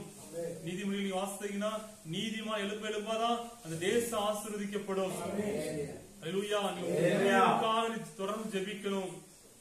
ஊழியருடைய சிறையிருப்புக்காக நிறைய பலவீனங்களை வெளியே சொல்ல மாட்டாங்க. நிறைய வியாதி அவங்க பலவீனம் இருக்கும், சொல்ல மாட்டாங்க. தொடர்ந்து ஒவ்வொரு வாரமும் உங்க ஊழியருடைய பெயர் சொல்லி நீங்க ஜெபிக்கணும். தனிப்பட்ட விதத்துல ஜெபிக்கணும், சபையாராய் கூடி ஜெபிக்கணும்.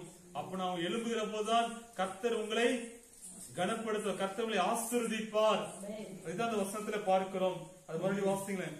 அதுக்கு அடுத்த வசனத்தை 7ஆம் வசனம். தேவன் தமது பரிசுத்தத்தை கொண்டு விளங்கினார், ஆகையால் களி கூறுவேன், சீகேமை பங்கிட்டு சுக்கோத்தின் பள்ளத்தாக்கை அளந்து கொள்ளுவேன்.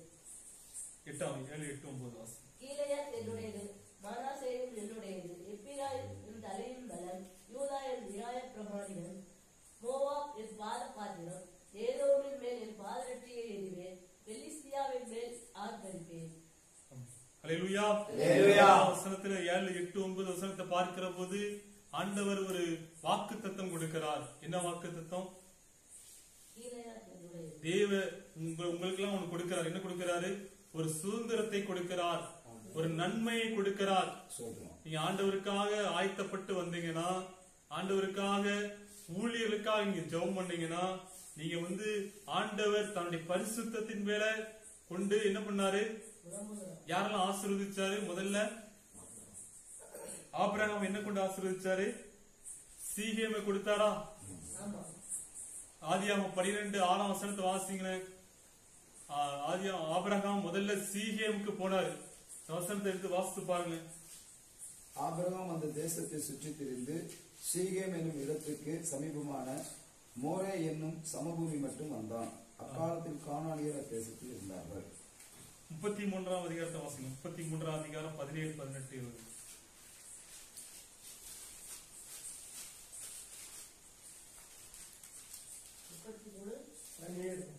யாக்கோபு சுக்கோத்திற்கு பிரயாணம் பண்ணி தனக்கு ஒரு வீடு கட்டி தன் மிருக ஜீவன்களுக்கு கொட்டாரங்களை போட்டான்.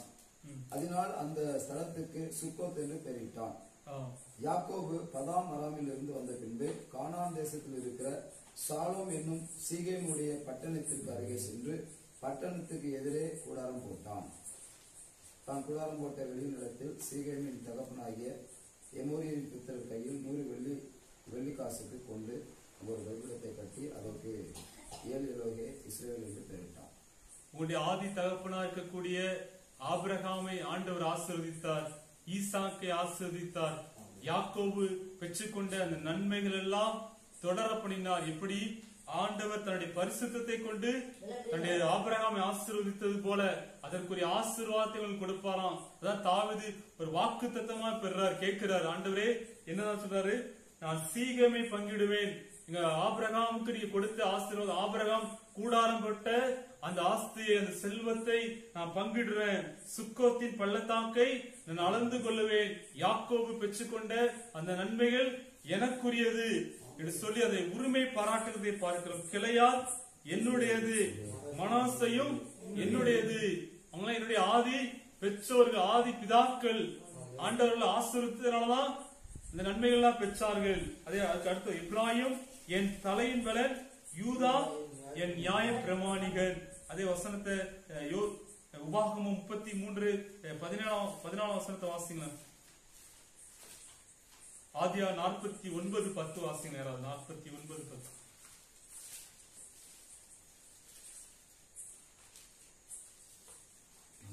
ஆதியா சமான கர்த்தர் வருமளவும் செங்கோல் யூதாவை விட்டு நீங்குவதும் இல்லை, நியாய பிரமாணிகன் அவன் பாதங்களை விட்டு ஒளிவதும் இல்லை, ஜனங்கள் அவரிடத்தில் சேருவார் சொல்லப்பட்டிருக்கிறது. அல்லேலூயா. அவர் சமாதான கர்த்தராய் நியாய பிரமாணிகராய் சொல்லப்பட்டிருக்கு.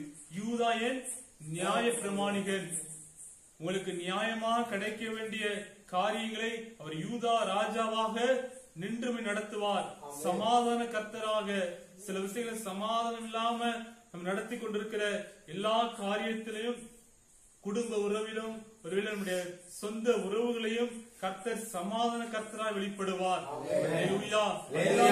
சொல்லப்பட்டிருக்கிறதான் தாழ்வு அதை உரிமை கொள்கிறார். ஏன்னா அவங்க நிறைய குடும்ப சூழ்நிலை நிறைய பிரச்சனைகள் வந்தது, அவன் பதவிக்கு நிறைய தடுப்பு சுவர்கள் வந்தது. அல்லேலூயா. அதுதான் வசனம் சொல்ல, மோவாப் என் பாத பாத்திரம், யோதோமின் மேல் என் பாதரட்சையை எறிவேன் என்று சொல்கிறார். ஏன் பாதரட்சையை எரிதாரு? அந்த யோதமே அவருக்குள்ளதாய் மாறுது. அல்லேலூயா. அவருடைய சொந்த சொத்தாய் மாறுது. அவர் சொந்தமாய் எனக்குள்ளது என்று சொல்லி உரிமை பாராட்டுகிறார். அல்லேலூயா. அந்த அளவுக்கு கர்த்தருடைய சமூகத்திலே வாக்குத்தத்தங்களை பிடித்து ஜெபிக்கிறார். எப்படி யாக்கோபு கோலும் தடியுமாக இடத்தை விட்டு கடந்து சென்றார். தன்னுடைய தகப்பன் என்ன செஞ்சாரு? ஒண்ணுமே இல்லாம அனுப்பிட்டார், எதுவுமே கொடுக்கல. ஆனா வரும்போது அவர் என்ன பண்ணாரு? இரு பரிவாரங்களோடு வந்தார். அல்லேலூயா. பரிவாரங்கள்லாம் என்ன? பரிவாரங்கள்லாம் என்ன? சொத்து. 2 ராஜாக்களுடைய சொத்து. அல்லேலூயா. பரினா குதிரை, சொத்து வாரங்கள்னா சொத்து, ராஜாக்களுடைய சொத்து. 2 ராஜாக்கள் எவ்வளவு சொத்து வைத்திருப்பாங்களோ அந்த அளவுக்கான செல்வங்களோடு அவர் போகிறார். அல்லேலூயா. அதுதான் உரிமையோடு கேட்கிறார். இங்க யாக்கோபு ஆசீர்வதிச்சீங்க, எங்க முன்னோர் தானே, அதோடைய ஆசீர்வாதம் என்னுடைய உரிமை பாராட்டுகிறார். வேதத்தில் இருக்கிற எல்லா வாக்கு தத்தங்களும் நம்முடையதுதான். அதுதான் தாவீது எல்லாவற்றின் மேலும் கர்த்தரை மகிமைப்படுத்துகிறதை பார்க்கிறோம். சுதந்திரிக்கிறார், ஒரு நன்மையை சுதந்திரிக்கிறார். வேதத்தில் இருக்கிற நிறைய வாக்கு தத்தங்களை நம்ம சொல்லி சுதந்திரிக்கணும். இந்த வாக்கு தத்தம் என்னுடையது, நான் ஆசீர்வதிக்கவே ஆசீர்வதிப்பேன்னு சொன்னீங்கன்னா அந்த வசனத்தை நம்ம சுதந்திரிக்கணும். அதுதான் தேவன் இஸ்ரவேல் ஜனங்களுக்கு ஒரு நாமத்தை கொடுக்கிறார். என்ன நாமம்? ஆபிரகாமின் தேவனே, ஈசாக்கின் தேவன், யாக்கோபின் தேவன். அவங்க ஆசீர்வதிச்சது போல அவங்களுக்கு ஒரு வாக்கு தத்தம் கொடுத்தார். ஆபிரகாம் பழுகி பெருக பண்ணுகிற ஒரு ஆசீர்வாதம், அது குறைஞ்சிடக்கூடாதுன்னு சொல்லி இஸ்ரவேல் ஜனங்களை பழுகி பெருகுவதற்கு, இந்த ஜனங்கள் எல்லாம் பெருகுவதற்கென்றே கர்த்தரதை ஞாபகப்படுத்துகிறார். அதுதான் தாவீது இந்த சங்கீதத்திலே இந்த ஆபிரகாம் பெற்ற நன்மைகள், யாக்கோபு பெற்ற அந்த நன்மைகளை நினைத்ததே அதிகாரத்தோடு கேட்கிறார். இதெல்லாம் என்னுடையது, எனக்காக கொடுக்கப்பட்டது என்று சொல்லுகிறார். அடுத்து பாருங்க, பெலிஸ்தியாவின் மேல் நான் ஆர்ப்பரிப்பேன். பெலிஸ்தியர்கள் ரொம்ப மோசமான முரட்டாட்டு நிறைந்தவர்கள், பெரிய பலசாலிகள், பெரிய பெரிய நபர்கள், உயர்ந்த 12 அடி உயரமான மனிதர்கள். அவளுக்கு முன்னதாகவே அவன் ஆர்ப்பரிப்பேன் என்று சொல்லுகிறார். உங்களுக்கு மேலா உயர்ந்த ஸ்தானத்தில் இருக்கலாம், உயர்ந்த செல்வாக்குகள் இருக்கலாம், அவங்க முன்னாடியே கர்த்தர் உங்களை ஆர்ப்பரிக்க பண்ணுவார். நம்ம உரிமையோடு கேட்க, ஆண்டவரே இவங்க முன்னாடி நான் ஆர்ப்பரிக்கிறேன், ஆண்டவரே இவங்க முன்னாடி நான் நல்லா வாழ்ந்து காட்டணும். யாரெல்லாம் முன்னாடி நம்மளோட பெரியவங்களா பெரிய ஸ்தானத்துல இருக்கலாம், அவங்க முன்னாடியே நான் கர்த்தரை ஆர்ப்பரிப்பேன், கர்த்தரை நான் மகிமைப்படுத்துவேன். உரிமையோடு கர்த்தரை பாடுவதை பார்க்கிறோம். 10ஆம் வசனத்தை யாரா வாசிங்க? 10வது வசனம். பட்டணத்திற்குள் என்னை நடத்தி கொண்டு போகிறவன் யார்? ஏதோ மட்டும் எனக்கு வழிகாட்டுகிறவன் யார்? அரணான பட்டணத்திற்குள் என்னை நடத்தி கொண்டு போகிறவன் யார்? ஏதோ மட்டும் எனக்கு வழிகாட்டுகிறவர் யார்? அரணான பட்டணம். அரணா இருக்கக்கூடிய பட்டணம் இது ஒரு உயர்ந்த இடம் சொல்லலாம், மலைன்னு சொல்லலாம். இந்த சங்கீதத்தை பாத்தீங்கன்னா முதல் அந்த வசனம் 7ஆம் வசனம், முதல் 5 வசனம் பாத்தீங்கன்னா சங்கீதம் 57ஆம் அதிகாரத்தில் அப்படியே போடப்பட்டிருக்கிறது. 57ஆம் அதிகாரத்தில் 7ஆம் வசனத்திலிருந்து 11ஆம் வசனம் வரைக்கும் பாத்தீங்கன்னா இந்த முதல் 5 வசனமே இருக்கிறது. அதே போல 60ஆம் அதிகாரம், சங்கீதம் 60ஆம் அதிகாரத்துல பாத்தீங்கன்னா 5ஆம் வசனத்திலிருந்து 12ஆம் வசனம் இருக்கிற அந்த வார்த்தைகள் எல்லாம் இந்த 6ஆம் வசனத்திலிருந்து போடப்பட்டிருக்கிறது. அல்லேலூயா. ஆண்டவர் நமக்காகவே எழுதியிருக்கிறார், 2வது முறை எழுதியிருக்கிறார். அந்த சூழ்நிலையை பார்த்தீங்கன்னா அவர் ஒளிந்து கொண்டு, அதாவது சத்துருக்கள் நெருக்குக வராங்க, ஒரு குகையில ஒளிந்து கொண்டுதான் அந்த வார்த்தை எழுதுகிறார், அதை ஞாபகப்படுத்துகிறார். ஏன்னா எங்க அப்பா என்னுடைய முன்னோருக்கு இந்த வாக்கு தத்தம்லாம் கொடுத்தாரே, அதெல்லாம் இன்னும் நான் சுதந்திரிக்க வேண்டியது இருக்க சொல்லி அதெல்லாம் உரிமை பாராட்டி கர்த்தரை ஒரு மகிமைப்படுத்த, அரணான பட்டணத்துக்குள் நடத்தி கொண்டு போகிறவர் யாராம்? நீர்தான் என்பதை யார் சொல்றார்? யார் சொல்றாரு? இந்த மனிதனை அவர் நம்பல. இந்த மனிதனை காப்பாத்திடுவாங்க, ஒருவேளை தன்னுடைய உறவுகள், தன்னுடைய நண்பனா இருக்கக்கூடியவன் அவனை காப்பாத்திடுவான்னு சொல்லி அவரை சார்ந்து கொள்ளவில்லை. அதுதான் ஆண்டவர் முன்னாடி, ஆண்டவர் யார் என்ன காப்பாத்துவா, நீ ஆண்டவர்கிட்ட போய் அர்ப்பணிச்சிடணும். ஆண்டவர் யாரு என்ன, அதான் 2 கையை உயர்த்த சொன்னாங்க. நான் ஒண்ணு இல்ல ஆண்டவரே, இந்த மனுஷ உதவி நான் நாடல, நான் உங்களை தான் நம்பி நான் வந்திருக்கிறேன். இந்த மருத்துவர் என்ன கைவிட்டுட்டாங்க, மருத்துவரால் இந்த நோயை குணமாக்க முடியாது, உலகத்தினுடைய மனிதனால என்ன உயர்த்த முடியாது, கர்த்தர் தான் உயர்த்த முடியும் சொல்லுவோம். உயர்த்த அதுதான் யார்? ஏதோ மட்டும் எனக்கு வழிகாட்டுகிறவர் யார்? நன்மையான பாதைகளுக்கு செல்வம் நிறைந்த அந்த ஆசீர்வதிக்கப்பட்ட பாதைக்கு நேராய் திருப்பு வழி நடத்துகிறவர் யார்? என் குடும்பத்தை நல்ல உயர்ந்த ஸ்தானத்துல கொண்டு போகிறவர் யார்? தேவன் தான் நம்ம கொண்டு போக முடியும். தேவன் தான் நம்மை ஆசீர்வதிக்க முடியும். தேவன் தான் நம்ம நல்ல வழியில போய் அமர செய்து ஒரு இளைப்பாறுதலுக்கு நேராய், ஒரு அமைதியுள்ள வாழ்க்கைக்கு நேராய் நம்மை அவர் ஒருவர் தான் கொண்டு போக முடியும். இந்த சங்கீதத்தை அவர் எழுதுனது பாத்தீங்கன்னா ஒரு நெருக்கத்தின் மத்தியில தான். தன்னை சூழ்ந்து சவுல்லாம் சூழ்ந்து கொண்டாங்க. இந்த 56ஆம் சங்கீதத்துல இந்த மேல் பகுதியில படிச்சு பார்த்தீங்கன்னா தெரியும். 60ஆம் சங்கீதத்துல அவர் எந்த சூழ்நிலையில இந்த சங்கீதம் எழுதப்பட்டிருக்கான்னு தெரியும். அல்லேலூயா. ஒரு நெருக்கத்தின் மத்தியில தான் வாக்கு தத்தங்களை உறுதிப்படுத்துகிறார். இந்த நன்மையெல்லாம் எனக்கு வேணும் ஆண்டவரே. 11ஆம் வசனம், எங்கள் சேனைகளோட புறப்படாமல் இருந்த தேவரீர் அல்லவோ, எங்களை தள்ளி விட்டிருந்த தேவரீர் அல்லவோ.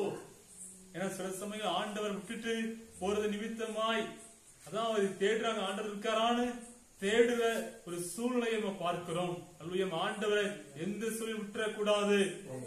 தேவன் எந்த சூழ்நிலையிலும் விட்டுறக்கூடாது. 12ஆம் வசனத்தை வாசிக்கிற போது, இக்கட்டு எங்களுக்கு உதவி செய்யும் மனுஷனுடைய உதவி விருதா. இக்கட்டுல மனிதனுடைய உதவி விருதாவா இருக்காது. அல்லேலூயா. தேவனே நமக்கு உதவியாக இருப்பார். அவர் இக்கட்டுக்கு என்னவா இருக்கிறார்? ஒரு வசனம் யாராவது சொல்லுங்க பார்ப்போம். இக்கட்டில் ஆபத்து காலத்தில் ஒரு துணைன்னு சொல்லி ஒரு வசனம், துணைன்னு சொல்லி ஒரு வசனம். கடைசி வசனம் வாசிப்போம். தேவனாலே பராக்கிரமம் செய்வோம், அவரே எங்கள் சத்துருக்களை விதித்து விடுவார். பராக்கிரமம் செய்ய போறோம். அதான் முதல்ல சொன்னோம். ஆண்டவரை கொண்டுதான் எல்லாவற்றையும் செய்யணும். ஆண்டவரை தான் நம்ம ஆராதிக்க வரணும். கர்த்தர் தான் நம்முடைய ஒரே தேவன், அவர் ஒருவர் என்று இரட்சகர் இல்லை. அவர் வார்த்தை சொல்லி நம்ம அவருக்கு உதாரணம் இருதயத்தை ஆயத்தப்படுத்தணும். உலக காரியத்துக்கு நேராக திரும்பிடக்கூடாது. உலகத்தினுடைய காரியம் நிறைய கற்றுக் கொடுக்கிறாங்க, அதுதான் இதுதான் என்று சொல்லி நிறைய குழப்பங்களை கொண்டு வர்றாங்க. நம்ம கவனமா வேத வார்த்தை கொண்டு அவருடைய சமூகத்துல அமர்ந்திருக்கணும். அப்படி அமர்ந்திருக்கிற போதுதான் கர்த்தரை இன்னும் நம்ம நிறைய அவருடைய கிருபையை நினைத்து கர்த்தரை மகிமைப்படுத்தணும். ஆண்டவர் இந்த அளவுக்கு நம்ம நல்லா வச்சிருக்கிறாரு, நல்ல சரீர பலத்தோடு நம்ம வச்சிருக்கிறாரு, நல்ல சுகத்தோடு வச்சிருக்கிறாரு. இனி எனக்கு ஒண்ணுமே தரலையே என்று சொல்லி இந்த காரியங்கள்லாம் இருக்கிற அந்த பிரச்சனைகள் மாத்திரம் பார்க்க கூடாது. நன்மையானதை நம்ம பார்க்கணும். வாழ்க்கையில 2 கால் இல்லாட்டால் நான் ஆண்டவரை துதிக்க எனக்கு நாவை கொடுத்திருக்கிறார், கையை உயர்த்து கையை கொடுத்திருக்கிறார். இது சொல்லத்தக்க விதமாய் நம்ம ஆண்டவரை உயர்த்தணும். அந்த நாள்ல பார்க்கும்போது இந்த வயநாட பார்க்கும்போது ரொம்ப வேதனைக்குரியதா இருக்கிறது. தூங்கிட்டு இருந்த பிள்ளைகள்லாம் விழிக்கிறதுக்கு முன்னாடியே இந்த கிராமமே இல்லாம போகிற ஒரு சூழ்நிலை. ஆண்டவர் நமக்கு கிருபையாய் இந்த கிராமத்தை நம்ம வச்சிருக்கிறார், நன்மையாய் வைத்திருக்கிறார். அல்லேலூயா. அவர் கிருபையாய் அவரை உயர்த்துவதற்காக வைத்திருக்கிறார். அதுக்கெல்லாம் நம்ம கிருபை பெற்றவர்கள். முன்னுக்கு வந்ததுக்கு நமக்கு கிருபை பெற்றவர்கள். நீங்கள் எல்லாம் ஆண்டவருடைய கிருபை பெற்ற பிள்ளைகள். அந்த கிருபையை ஆண்டவர் மகிமைப்படுத்தணும். அவரை கொண்டு நிறைய காரியங்கள் நம்ம செய்யணும். அதே போல நம்முடைய ஊழியர்களுக்காக நாம் ஜெபிக்க வேண்டும். மறந்துடக்கூடாது. உங்களுடைய குடும்பத்திற்காக ஜெபிக்கிறீங்களோ இல்லையோ, உங்க ஊழியருக்காக ஜெபிக்கணும். ஏன்னா உங்க ஊழியர் தான் உங்களுடைய குடும்பத்தை ஆசீர்வதித்து அவர் உங்களுக்காக ஜெபிக்கிறார். அவர் விட்டுட்டாருன்னா யாருக்கு பிரச்சனை? உங்களுக்கு தான் பிரச்சனை, ஊழியருக்கு பிரச்சனை இல்ல. அல்லேலூயா. ஊழியருக்காக நம்ம ஜெபிக்கணும். ஊழியர்கள் உற்சாகப்படுத்தணும். நிறைய காரியங்கள் அவங்க சோர்ந்து போறாங்க. நம்ம தான் அவங்களை கொண்டு போன ஆண்டவருக்கு நேராய் நமக்காக ஜெபிக்கிறவங்க அந்த ஒரு வார்த்தை அவங்களை தொடர்ந்து ஊழியம் செய்ய வைக்கும். நிறைய முறை ஊழியத்துல சபையில நிறைய விதத்துல நான் சோர்ந்து போவேன். ஏதாவது ஒரு மனிதர் மூலமாய் அந்த காரியம் சொல்லும் போதுதான் தொடர்ந்து என்னால ஊழியம் செய்ய முடியும். நிறைய எதிர்ப்பு, நிறைய காரியங்களை காதுகளை கேட்பேன். அதெல்லாம் பார்த்தா தனியா உட்கார்ந்து விட்டுட்டே ஓட்டிடலாம் போல தோணும். ஆனா ஆண்டவருடைய பிரசன்னம், ஆண்டவருடைய கிருபை இந்த நாள் நிறுத்தி இருக்கிறது. யாரோ ஒருத்தர் நமக்காக ஜெபிக்கிறாங்க. திடீர்னு எனக்கு ஒரு போன் போட்டு, தம்பி நான் உனக்காக நான் ஜெபம் பண்ணிட்டு இருக்கிறேன். அந்த ஒரு வார்த்தையினை தொடர்ந்து ஊழியம் செய்ய வைக்கிறது. அல்லேலூயா. அதே போல ஊழியர் ஒவ்வொருவருக்காக ஜெபிக்க மறக்க கூடாது. இந்த ஊழியர் மூலமாதான் கர்த்தர் நமக்கு பெரிய ஆசீர்வாதத்தை கொடுப்பார். ஒரு நாள் உங்க பெயரை சொல்லி ஜெபம் பண்ணிட்டு இருக்கிறாங்க. உங்க ஊழியர் உங்க பெயர் தெரியும், உங்களுடைய குடும்பத்தினுடைய பிரச்சனை எல்லாம் தெரியும். அல்லேலூயா. வீட்டுல என்னென்ன காரியங்கள் இருக்குது, எது குறையப்பட்டு இருக்குதுன்னு சொல்லி ஒரு ஊழியருக்கு தெரியும். ஊழியருக்கு ஆண்டவர் வெளிப்படுத்துவார். இந்த ஊழியர் தூங்க மாட்டாங்க, நிம்மதியா தூங்க மாட்டாங்க. அவங்களுக்கு நிறைய காரியங்கள் தங்களுடைய பிள்ளைகள் குறித்து, தன்னுடைய குடும்பத்தை குறித்து காட்டிலும் தன்னுடைய திருச்சபையுடைய குடும்பத்துல என்னென்ன சூழ்நிலையோடு இருக்கிறாங்களோ ஆலயத்துக்கு வரணுமே சொல்லி அந்த ஏக்கம், அந்த பாரம் இருக்கும். இன்னும் ஆண்டவருடைய காரியங்கள் ஒரு ஆவிக்குரிய சூழ்நிலை அடையணும், நன்மையானதை பெறணும், இந்த பிள்ளைகள் சபைக்கு ஆசீர்வாதமா இருக்குன்னு சொல்லி நிறைய காரியங்களோடு பிள்ளைகள் இருப்பார்கள். அல்லேலூயா. இதை காட்டிலும் தாவீது சொல்லுகிற ஒரு காரியம் என்ன சொல்றாரு? கிளையாத் என்னுடையது, சீகேமை நான் பங்கிட்டுக் கொள்ளுவேன் என்று சொல்கிறார். அல்லேலூயா. ஆபிரகாம் கொடுத்த அந்த ஆசீர்வாதம், ஈசாக்கை ஆண்டவர் எத்தனை மடங்கு ஆசீர்வதித்தார்? 100 மடங்கு ஆசீர்வதித்தார். அதை காட்டிலும் யாக்கோபு அவர் பன்மடங்காய் ஆசீர்வதிக்கப்பட்டார். அவர் ஒண்ணுமே இல்லாம தான் போனார். தகப்பனை விட்டுட்டு ஒண்ணுமே இல்லாம தான் போனார். ஆனா 2 பரிவாரங்களோடு அவன் மீண்டும் வீட்டுல வந்து கொடுக்கத்தக்கவாய் ஏசாவுக்கு கொடுக்கிற அளவுக்கு கர்த்தர் அவனை மாற்றினார். உங்களை ஆண்டவர் யாக்கோவை போல ஆசீர்வதிப்பார். அந்த வாக்குத்தத்தங்கள் சொல்லி நம்ம ஜெபிக்கணும். மோவாப் என்னுடைய பாத பாத்திரம் சொல்லணும். நீங்க சொல்ல ஏதோவின் மேல் என்னுடைய பாதரட்சை நான் எரிவேன்னு சொல்லணும்.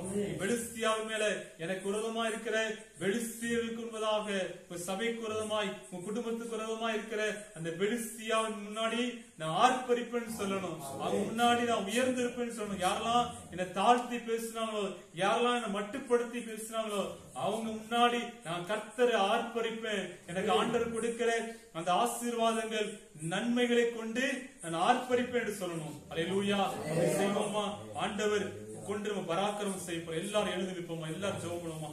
நேரம் முடிய போது கண்களை மூடி எல்லாரும் கர்த்தரை மகிமைப்படுத்துவோம். ஆண்டவரை கொண்டு நாம் பராக்கிரமம் செய்ய போறோம். ஆண்டவரை கொண்டுதான், அவரை கொண்டுதான் நம்முடைய சத்துருக்களை விதிக்க போறோம். அவரை கொண்டுதான் நம்முடைய சத்துருக்களை அழிக்க போறோம்.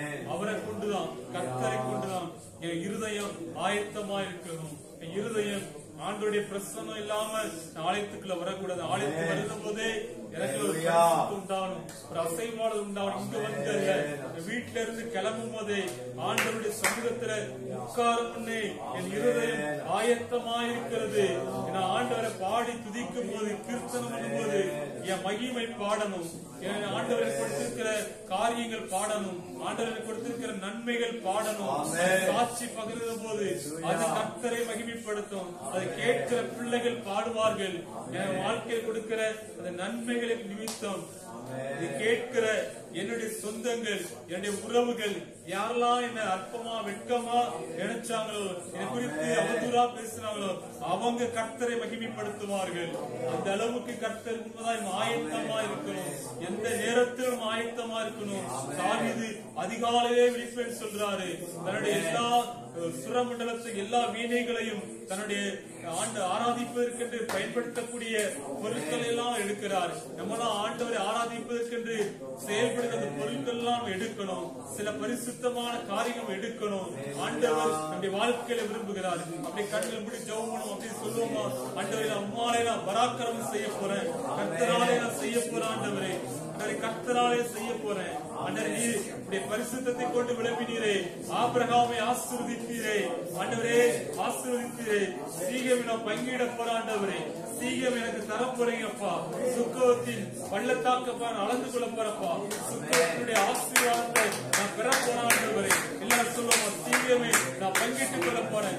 சீக்கிரனுடைய ஆசீர்வாதத்தை ஆபிரகாம் அதை அளந்து கொண்டு அதை கூடாரத்தை போட்டான். ஆபிரகாம் இந்த இடத்திலே பழுகி பெருக பண்ணினார். கர்த்தர் அவனை ஆசீர்வதித்தார். ஈசாக்கை பஞ்ச காலத்தை அவனை 100 மடங்கு கர்த்தர் ஆசீர்வதித்தார். அதே போல நம்முடைய பிள்ளைகளை ஆசீர்வதிக்கிற ஆண்டவரை கேட்போமா? ஆண்டவரே எனக்கு பள்ளத்தாக்கை அளந்து கொள்ளத்தக்கதாய் இந்த அளவுகளை தருவீராக. கிளையாத் என்னுடைய சொல்லுங்க. கிளையாத்துக்குரிய வாக்குத்தத்தம் என்னுடையதாண்டவரே. மனசாய் என்னுடையதாண்டவரே. மனசாய் கொடுத்த ஆசீர்வாதங்கள் என்னுடையதாண்டவரே. எனக்காக தான் எழுதி வச்சிருக்கிறீங்க சொல்லுங்க. எப்ராயிமின் தலையின் பலன், எப்ராயிமுக்கு கொடுக்கப்பட்ட அந்த பலன் எனக்கு கொடுக்கப்பட்ட பலன் ஆண்டவரே. எப்ராயிம் தேவன் அவர் தலையில் இருந்த அந்த பலன், அந்த ஆசீர்வாதம், அந்த ஆசீர்வாதம் என்ன தலைமையில இறங்கட்டாண்டவரே. யூதாவுக்கு நியாய பிரமாணி என்று சொன்னீரே, அதே போல எனக்கு நியாய பிரமாணிகராய் வெளிப்படுகிறாங்க. எதெல்லாம் நியாயத்தை இழந்திருக்கிறனோ இந்த இடத்துல நீ நியாயம் வெளிப்படாண்டவரே. எல்லாரும் சொல்லுவோமா? ஓவா என் பாத பாத்திராண்டவரே, என் பாத பாத்திரமாய் மாறுவதாக. ஓவா என்னுடைய பாத பாத்திரமாய் மாறுவதாக. எல்லாம் நான் பாதத்தை நிற்கத்தக்கதாக, என்னுடைய பாதத்துக்கு கீழே வருவதாக. சில கிராமங்கள், சில குடும்பங்கள் ஆலயத்துக்கு நேராய் வரட்டாண்டவரே. இந்த குடும்பங்கள் அந்த ஆலயத்துக்கு நேராய் வரட்டாண்டவரே. என் பாதத்தை நான் எரிந்து கொள்ளத்தக்கதாய், சுதந்திரிக்கத்தக்கதாய் இந்த நன்மை எனக்கு தாங்காண்டவரே, தாங்காண்டவரே. சபைக்கு விரோதமாய், என் குடும்பத்துக்கு விரோதமாய் எழுப்பின எனக்கு கேடு செய்த பெரிய நபரா இருக்கலாம். அந்த பெருசி ஆவிகளை ஆண்டவரே ஆர்ப்பரிப்பா. ஆண்டவரே ஆர்ப்பரிப்போமா, ஆர்ப்பரிப்போமா. கர்த்தரை ஆர்ப்பரிங்க, கர்த்தரை ஆர்ப்பரிங்க. ஆண்டவர் சமூகத்திலே ஆர்ப்பரிங்க. ஆண்டவரின் ஆர்ப்பரிப்பானவரே, பெருசி ஆர்ப்பரிப்பானவரே. எனக்கு விரோதமாய் இருக்கிற பெருசியை ஆண்டவரே, ஆண்டவரே ஆர்ப்பரிப்பாண்டவரே. உண்மை இல்லாமல் நான் போக மாட்டாண்டவரே. நீர் இல்லாமல் அந்த சேனையோடு நான் போக மாட்டாண்டவரே. நீர் என்னோடு இருக்கிறீராக. சொல்லுவோமா? ஆண்டவரே நீர் எங்களோடு புறப்படுவீராக. எங்களோடு எங்கு சென்றால் புறப்படுவீராக. நீங்க இல்லாமல் அந்த சேனையோடு போக மாட்டாண்டவரே. நீர் சேனையாய் வருவீராக. சேனையில் கர்த்தராய் வருவீராக. சேனையில் கர்த்தராய் வருவீராக. சேனையில் கர்த்தராய் வருவீராக. உம்மாலே நான் பராக்கிரமம் செய்ய போறாண்டவரே. செய்காண்டவரே, பராக்கிரமம் செய்காண்டவரே, பராக்கிரமம் செய்காண்டவரே. எங்களுடைய வாழ்க்கை இக்கட்ட கொண்டு வருகிற காரியம், இக்கட்ட கொண்டு வருகிற காரியம் தேடக்கூடாதுன்னு சொல்லி, இந்த ஆலயத்துக்கு வரக்கூடாதுன்னு சொல்லி, இக்கட்டுகளை, வியாதிகளை, நெருக்கத்தை கொண்டு வருகிற காரியங்களுக்கு கர்த்தர் உதவி செய்வீராக. ஆலயத்துக்கு வருவதற்கு, இணைவதற்கு, இக்கட்ட கொண்டு வருகிற காரியங்கள், கிறிஸ்துவோடு இணைக்கப்படுவதற்கு இக்கட்ட கொண்டு வருகிற அந்த பிரச்சனைகளுக்கு கர்த்தர் உதவி செய்வீராக. கர்த்தர் உதவி செய்வீராக. மனுஷன் உதவி வேண்டாண்டவரே, மனிதனுடைய உதவி எனக்கு வேண்டாண்டவரே. மனிதனுடைய உதவியை காட்டிலும் கர்த்தருடைய உதவியை நாடுகிறாண்டவரே. கர்த்தருடைய உதவியை நாடுகிறாண்டவரே, நாடுகிறாண்டவரே. கர்த்தருடைய உதவி நாடுகிறாப்பா.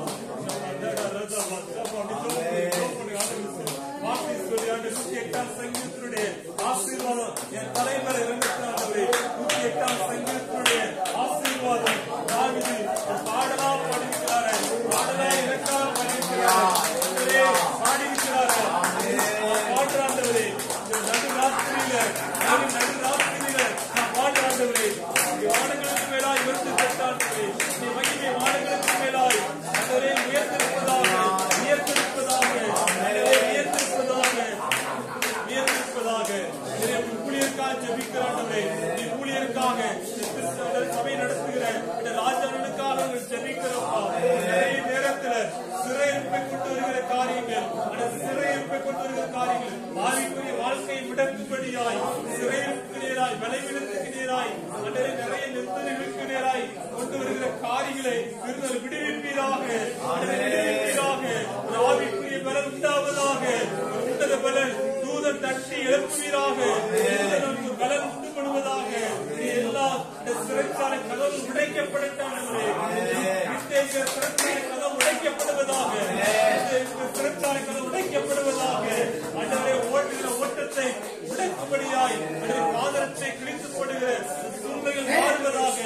பச்சை வைக்கப்படுவதாக.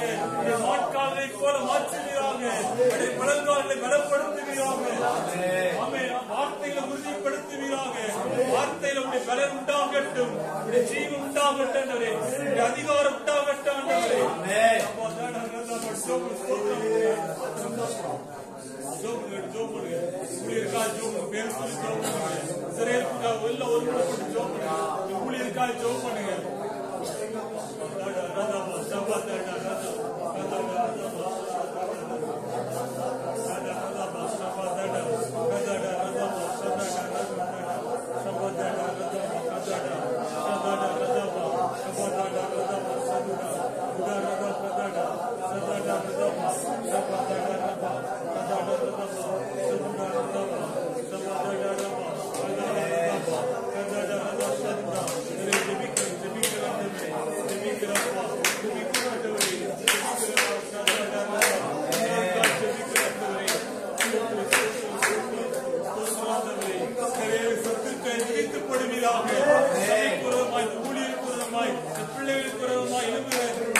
எரிச்சல் ஆவிகள், பிள்ளைகள் விரோதமாய் தவறான ஆலோசனை பண்ணுகிற ஆவிகளை இயேசுவின் நாமத்தால் விதிக்கப்படுகிறார்கள். எழுப்பாதபடி பிள்ளைகளின் தலையில் உயர்த்தப்பட்டிருக்கிறது. பிள்ளைகள் தலையில் உயர்த்தப்பட்டிருக்கட்டும். இயேசுவின் நாமத்தினாலே ஜெபிக்கிறோம். இயேசுவின் நாமத்தினாலே ஜெபிக்கிறோம் அப்பா. இயேசுவின் நாமத்தினாலே ஜெபிக்கிறோம் அப்பா. கர்த்தரை கொண்டு நாம் பராக்கிரமம் செய்வோம். ஆமென்.